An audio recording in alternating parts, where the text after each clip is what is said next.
تشریف نجاتت میدهد، من باوری دارم. اما تو خوب هستی، سلامتیت بهتر است. ایمونیتش پست باید فقط ویتامین غ و ج بخوره و فایدهش داره.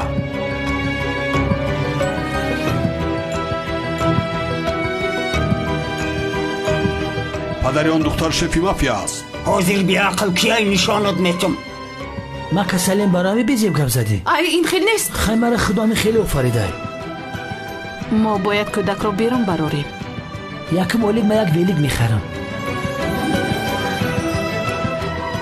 با بیماریش نگاه نکرده کارهایی که تشریف میکند آدم‌های عادی کرده نمیتوانند.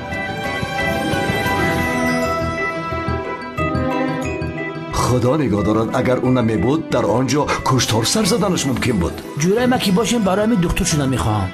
تشریف بیچاره مهر و محبتی پدر و مادرش را ندیده است. دکتر تشریف خلیلوف، ما در بنیسه یاردمچی کار میکنم. سلسله فیلم دکتر تشریف را روزهای چهارشنبه از نقطه‌های فیته فروشی دسترس کنید.